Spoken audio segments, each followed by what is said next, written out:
Hello et bienvenue dans cette toute nouvelle vidéo.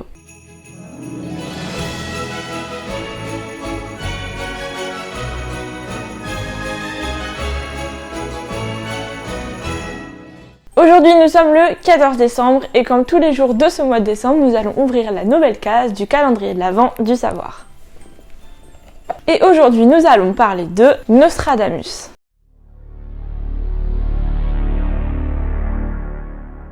Alors peut-être que le nom de Nostradamus vous évoque quelque chose ou bien vous parle, puisque c'est fort possible que c'est un nom que vous avez déjà entendu. Michel de Nostredame, plus connu sous le nom de Nostradamus, est né le 14 décembre 1503. Il y a donc 519 ans. Nostradamus était un apothicaire et un écrivain français qui pratiquait beaucoup l'astrologie. Ce qui fait que Nostradamus est aujourd'hui connu, et à l'époque déjà, ce sont ses prophéties, c'est-à-dire ses prédictions. En 1550, il publie son tout premier almanach, qui est une collection de prédilections dites astrologique pour l'année à venir. Et c'est l'écrit qu'il signera alors sous le nom de Nostradamus, d'où le fait qu'aujourd'hui on le connaît sous ce nom-là. Mais ce n'est qu'en 1555, donc 5 ans plus tard, qu'il publiera la première édition de ces fameuses prophéties, comprenant 353 quatrains, répartis en 4 centuries, ou centuries, je sais pas trop comment on dit. Un centurie étant un ensemble de 100 quatrains. Bon, c'est un peu compliqué tout ça en réalité, mais en fait, il faut simplement comprendre qu'en 1555, il sort la première édition de ces prophéties qui présagent l'avenir sur de nombreuses années. Cependant, de nombreux commentateurs ou bien interprètes qu'on appelle des exégètes se divisent sur la véracité des prédictions de Nostradamus. Cela est dû notamment au fait que les différentes prophéties qui ont été éditées et imprimées ne disent pas toutes la même chose, ce qui ne garantit donc pas une conformité exacte avec les textes d'origine. En plus de ça, le style d'écriture de Nostradamus était vraiment particulier et très complexe à déchiffrer, puisque c'est un mélange de français moyen, de grec, de latin ou encore de provençal, ce qui donne finalement aux commentateurs des textes une assez grande liberté d'interprétation. En tout cas, les prédictions de Nostradamus sont censées prédire l'avenir jusqu'en 3797. Alors chacun est libre d'interpréter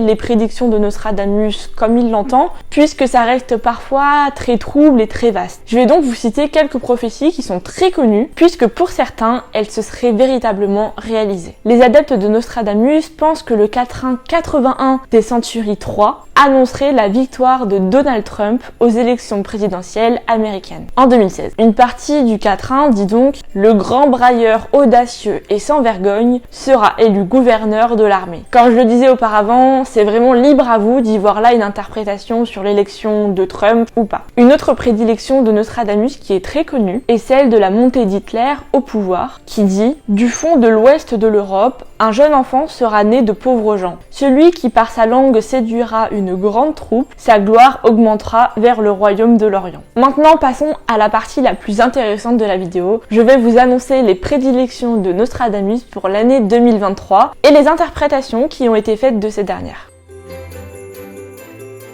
Tout d'abord, Nostradamus ferait référence à une guerre mondiale qui durera 7 mois. On peut donc imaginer que le conflit actuel entre la Russie et l'Ukraine pourrait être le début d'une future guerre mondiale. Cette guerre devrait faire beaucoup de morts en Europe et être mortelle pour Poutine. La prophétie dit très exactement 7 mois de la Grande Guerre, des gens morts de malice. Bon, en vérité, que ce soit une guerre entre l'Ukraine et la Russie ou bien entre d'autres pays, l'annonce est faite, il y aura sûrement une guerre en 2023.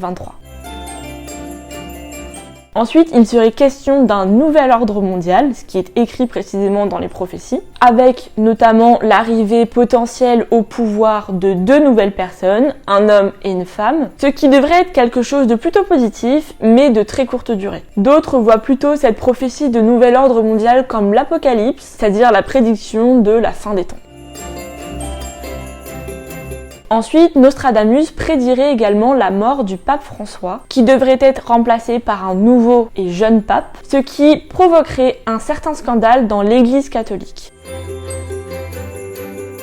Et enfin, Nostradamus parlerait d'une certaine lumière qui tomberait sur Mars, ce qui pourrait signifier que l'homme fera de grandes découvertes en 2023 sur la planète rouge. Bon, pour conclure, ces prophéties ont été écrites il y a plus de 500 ans et les interprétations sont parfois un peu bancales et parfois très vastes. Mais chacun est libre malgré tout d'y croire ou de ne pas y croire. Mais on va quand même espérer pour le coup que Nostradamus fasse fausse route et qu'il ne soit pas du tout visionnaire, puisque je pense qu'aucun de nous ne souhaite connaître une guerre mondiale ou encore la fin du monde.